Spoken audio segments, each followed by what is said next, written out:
অডিয়েন্সের রিয়াকশন খুবই ভালো এবং নানান জায়গায় লিখতেছে এবং আমরা পার্সোনালি যতটুকু হল ভিজিট করেছি সবাই যেভাবে বলতেছে এবং এটা এটা খুবই নতুন এক্সপিরিয়েন্স। আমি এর আগে কখনো এক্সপিরিয়েন্সের মধ্যে দিয়ে যাইনি যে একদম ইমিডিয়েট দেখে বের হয়ে ওই যে থাকে না যে একদম পুরা ইমোশনটার মধ্যে থাকে, এটা খুবই অদ্ভুত। নতুন সপ্তাহের আমরা হল লিস্ট অলরেডি পরশুদিন দিয়েছি। আমাদের চিটংয়ে নতুন ২টা হল অ্যাড হয়েছে। ঢাকায় স্টার সিনেপ্লেক্সের সেন্টার পয়েন্টে যে উত্তরার যে ব্রাঞ্চটা ওইটাতে অ্যাড হয়েছে। আর চিটংয়ে যেটা বললাম, চিটংয়ে হচ্ছে সুগন্ধা আর স্টার সিনেপ্লেক্স ২টাতে নতুন অ্যাড হয়েছে। রাজশাহীতে আগের মতোই থাকছে, নারায়ণগঞ্জে আগের মতোই থাকছে। ঢাকার বাইরে আমাদের যারা প্রতিনিধি তাদের কাছ থেকে শুনতে পাচ্ছি, আবার অনেকেই ফোন দিচ্ছে। যেমন চিটংয়ের শো থেকে বের হয়ে এক ভাই ফোন দিয়ে ইমোশনাল হয়ে কিছুক্ষণ আগেই অনেক কথা বললো। এগুলো অদ্ভুত আর কি।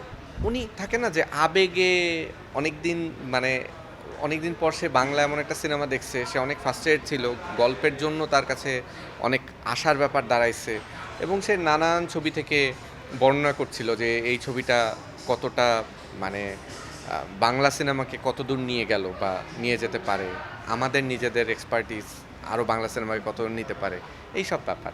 এই ছবিতে কোনো পরিচিত মুখ নাই। হ্যাঁ, তো এটা যেটা হয়েছে যে প্রথম সপ্তাহে যারা দেখেছেন তারা এটা নিয়ে কথা বলতে শুরু করেছে, এইভাবে করে অডিয়েন্সটা একটা জায়গায় গিয়েছে এবং অডিয়েন্সটা বেশ ভালো রকম অডিয়েন্স আমরা পেয়েছি। স্টার খুবই খুশি, মানে স্টার সিনেপ্লেক্স, অন্য হল মালিকরাও।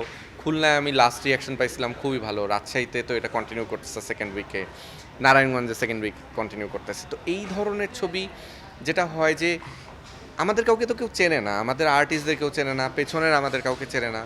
সো এইটা অডিয়েন্সরাই যা বলতেছে সেইটার উপর ভিত্তি করে আরও নতুন অডিয়েন্স সিনেমা হলে আসতেছে, দেখতেছে এবং অডিয়েন্সের পরিমাণ বাড়তেছে। তো এটাই বলার যে আপনাদের আসলে নতুন একটা বাংলা সিনেমা এক্সপিরিয়েন্স করতে হবে, সেইটার জন্য সিনেমা হলে আসতে হবে, সিনেমাটা দেখতে হবে এবং আশা করি সিনেমাটা হতাশ করবে না।